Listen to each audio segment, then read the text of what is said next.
Evening, everyone. Welcome. Thank you for tuning in and listening to this presentation. Thank you very, very much. So, good evening. My name is Earl. I'm a certified trainer, speaker, and coach with the John Maxwell team. I'm an ordained pastor in full connection in the Christian Methodist Episcopal Church.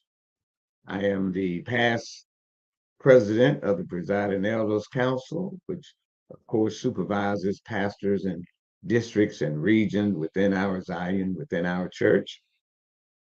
I'm also a retired first sergeant from the United States Army. And I'm here tonight because I see a need among those preachers and pastors who make up the Methodist tradition, whether it is AME Zion, CME, UMC, and now Global Methodist. Regardless of the religious denomination, I see a need. I see a situation that needs addressing. If you have been in the religious culture for a while, you know that newly ordained and appointed clergy, along with preachers who may be on trial or in their probationary period of their ministry, often are thrust into pastoral situations with little or no orientation of what to expect. Similarly, preachers who join denominations from other backgrounds also are assigned to churches with little or no orientation on what or how to pastor in their new context. Lay people complain often about receiving pastors with no knowledge or experience in the current denomination. But could it be that the problem is not unfamiliarity with the denomination? Could the problem lie in the leader's approach in these situations? Well, tonight I want to provide a solution to help with the resolution of this situation and this problem. I want to talk to and about how preachers faced with these situations can orchestrate a smooth transition. For you see, I too was placed in this exact situation. However, I had 20 years of military leadership experience to draw upon when I was appointed to my new church with little guidance or mentoring. I remember it like it was yesterday. The 6th Episcopal District Bishop, my mentor, was hosting the Georgia North Annual Conference. It was the last day of the conference. The only item of business left was the reading of pastoral appointments. The bishop had spoken to me earlier and declared that he would not move me to a new church. So at the conference, seated with my delegates, we began to plan the coming year's calendar. They were excited. Shucks, I was excited. Excited to the point of not really paying too much attention as the bishop read the appointments. That is, until he read Rock of Ages, Raymond Tompkins. My heart stopped, my mouth dropped, and sweat poured from my glands. I was utterly stunned. The bishop had just read another preacher to become the new pastor of my church. I reasoned he had made a mistake and waited for the bishop to self correct. But no mistake, no correction was forthcoming. The bishop had moved me based on his evaluation of the needs of the Georgia North Conference, not his needs, or my needs, but the needs of the conference. He explained this after the benediction. So I resolved to go where I was sent and stay where I went. I have learned through the years to understand that my leadership skills can influence more than one demographic, culture, or ethnicity if I resolve to serve within the opportunities afforded me, whether in sacred or secular contexts. As a United States Army soldier, having changed duty assignments every 3 to 6 years, I believe I was groomed for the itinerant ministry of the Christian Methodist Episcopal Church and given experience in making smooth transitions. Both my overseas assignments and my stateside assignments and their variety gave me the opportunity to learn how to adjust and serve in many diverse contexts. Even as a pastor, my tenure would continue to be 2 to 4 years. The bishop once said he moved me to varying assignments because my expertise was in leading congregations to self identify, to know their niche and their purpose. Neither my military nor my pastoral assignments were without seasons of conflict within the organization, but armed with intentionality, methodology, and consistency, the places where I have served and even where I now serve have become pillars in their communities. I want to share this trilogy with you because I believe it will help your leaders learn to make necessary transitions smoothly and confidently. First, let us consider intentionality. Be intentional. Because of the itinerant nature of executives and some religious denominations, new leaders must be intentional from day one. Having said that, I believe the organization that hires or appoints a new leader should invest some time in the orientation of the new leader. That orientation should include, among other things, pertinent things, what the president, the bishop, or other adjudicatory envisions as the primary return on investment expected from that person, which means the vision of that organization and an evaluation of that organization's performance thus far.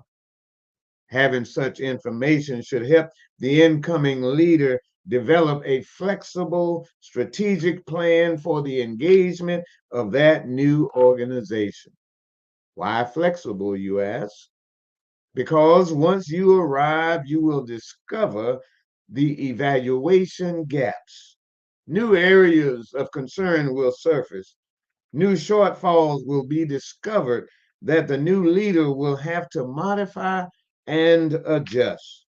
However, each leader must lead. The new leader cannot abdicate his or her responsibility to lead. John Maxwell says leadership is influence, nothing more, nothing less.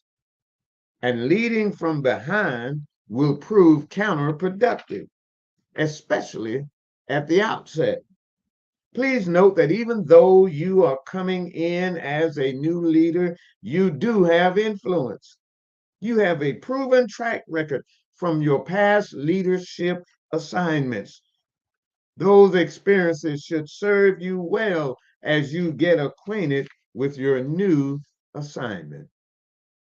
Thus, do not hesitate initially to cast vision right from the start. Casting a vision for the first 3 years should contain enough buy-in for you to gain momentum.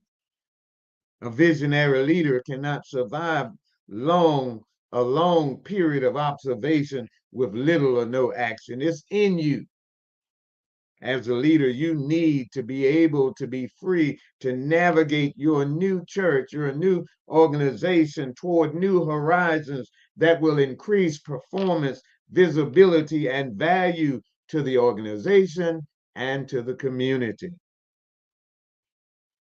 The next area new leaders need to evaluate is their methodology, which flows with intentionality.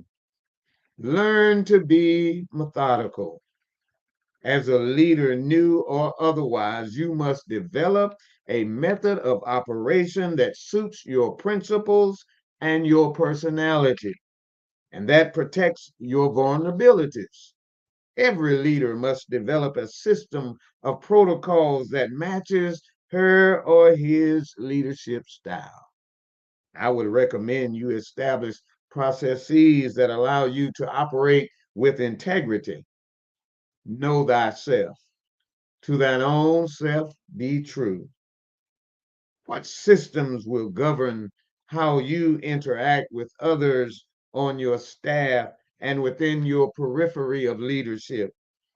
If you develop these protocols and be consistent in their execution, you will avoid becoming entangled in compromising situations. You've heard it said the buck stops here. It's excellent rhetoric, it's great propaganda. But for the leader, how many decision making steps should an issue, a proposal, have to go through before or if the buck gets to your desk? You are the leader. You decide your method of operation. I'm reminded of the story in the Bible when Moses' father-in-law Jethro came to visit, and he observed Moses having meetings with the children of Israel, and everyone would bring their cares and their concerns to Moses, and Moses would sometimes sit all day and half the night answering the queries that were brought to him.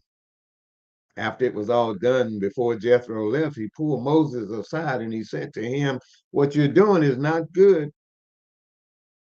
Your people are going to wear you out. That's too much stress. That's too much pressure on you. You need, listen to this, you need help to bear this burden of leadership." He says to Moses, "You should delegate certain types of decisions for certain levels of leadership. If you're a micromanager, you're in trouble.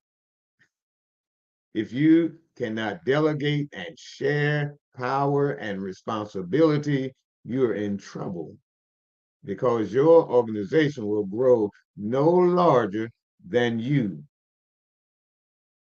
And so Moses listened to Jethro. Moses reorganized the process, the method for dealing with complaints among the children of Israel. And it freed Moses to tackle the big picture issues, the make or break decisions, which afforded him the opportunity to maintain sufficient leverage and trust to move the people forward. As a new leader, your method of operation should include what we called in the Army standard operating procedures, which take advantage of leadership at every level of your organization, outlining roles, responsibilities, and the scope of leadership for each level and for every issue or types of issues that may need action within the organization. I have found that when people understand how the leader thinks and how the leader operates, they will adjust. They will adjust to work with the leader, which will cause the leader to be able to get more done and allow the leader's tenure within that organization to be more profitable. Finally, the third action new leaders should evaluate in order to have a smooth transition from one assignment to another is what I call consistency. Be consistent. John Maxwell teaches that Trust is the foundation of leadership.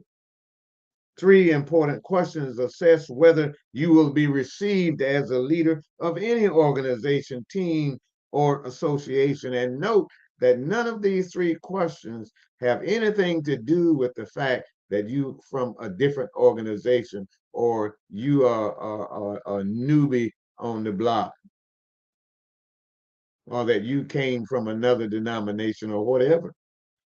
These questions are necessary for you to pay attention to because your people, they may not say it out loud, but they're thinking, and here's the three questions. Do you care for me?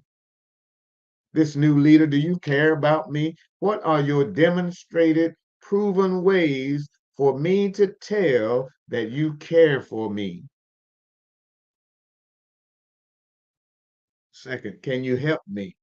Are you equipped in your leadership abilities and influence enough to be a help to me in my quest to improve my leadership abilities because I'm serving with you. I am at a different tier of leadership, but I'm looking up to you to be able to help me progress and to move forward in my career, in my ministry. Can you help me?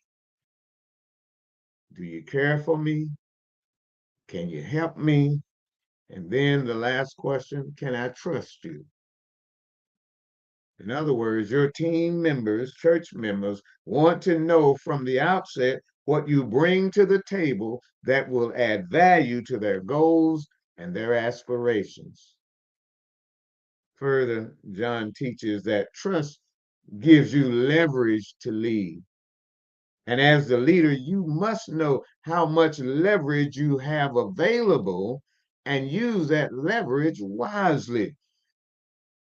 My bishop used to tell us, pick your battles wisely. Don't expend all of your trust. Don't expend all of your leverage on minutia. He tells us time and time again, consistency builds trust, and trust is the key to your success.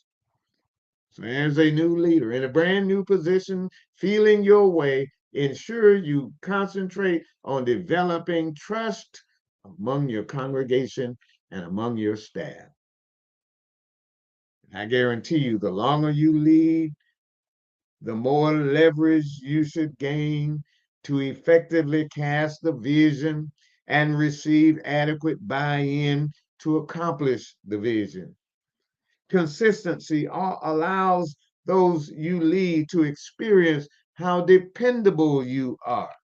Be authentically yourself, but also be in your own process of personal growth. Be in your own process of your development as a leader. And so now, if you believe that my 40 plus years of experience and expertise can help your leadership team learn to make smoother transitions, let me ask you to send me an email. My email is listed there on the scroll, info@earlgriffinenterprises.com. Text me 318-245-2743 or write to me at P.O. Box 612, Grambling, Louisiana 71245. I'm available to provide one-to-one coaching, team building training, to facilitate mastermind groups on subjects of leadership, to be a keynote speaker at one of your training events.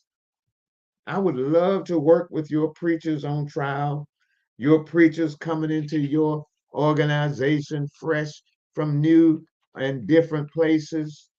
I would love to work with the preachers who are coming in from other denominations and newly appointed preachers to help them tackle these three vitally important areas of leadership.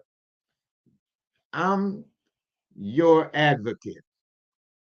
I want to come alongside and show you how to be intentional, how to be methodical, and how to be consistent.